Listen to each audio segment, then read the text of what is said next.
It has been commonly asserted by non-Catholic writers that prior to the religious rebellion of the 16th century, catechisms and catechetical instruction, in fact, all religious education of the people had long been neglected, and that to Luther and the Reformers was due the revival of the practice of the ancient church.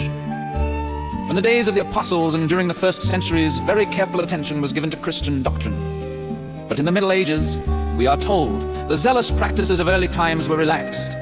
Instruction was given up, and ignorance of the things of faith prevailed generally among the common people. That the requirements for admission into the primitive church were exacting and thorough, and that catechetics, or simple instructions in the fundamental teachings of Christianity, were diligently imparted in those early times are facts too well known, and universally admitted to require any special proof here. It is clear from the writings of the Fathers, from the ancient liturgies, and from the decrees of the first councils that the catechumens, before their baptism, were obliged to learn by heart the Our Father and the Apostles' Creed, and had to be instructed in the meaning of these formulas. In addition, special instruction was also given them regarding the commandments and those sacraments they were about to receive, namely baptism, confirmation, and the Holy Eucharist. It was to assist the labor of catechists that two famous books of instruction were composed in the 4th century, the Catechetical Oration of St. Gregory of Nyssa and St. Augustine's De Catechizandis Rudibus.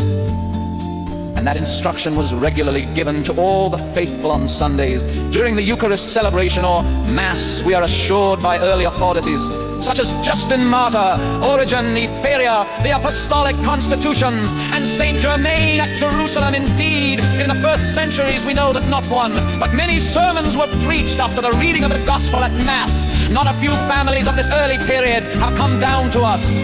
Of these, one of the oldest is the work known as the Second Epistle of Clement, written about AD 120, which was in reality an exhortation to lead a Christian life, and was used in the meetings of the faithful of a similar, but more celebrated sermons are to be met with in the writings of the great fathers. Among the early popes we find such distinguished preachers as Leo the Great and Gregory the Great. In Milan, St. Ambrose's eloquence was renowned. At Hippo, St. Augustine delivered short, colloquial instructions to his flock every Sunday and feast day. At Arles, St. Xerius was a zealous advocate of preaching and enjoined upon all his priests, both in the cities and in the country, to preach the word to the people.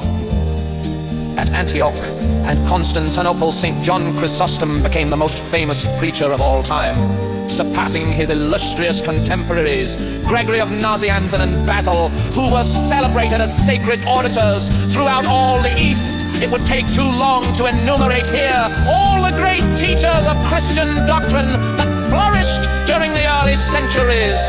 And it is really not necessary, since, as said above, it is readily admitted that religious instruction of the people was not commonly neglected throughout the patristic period.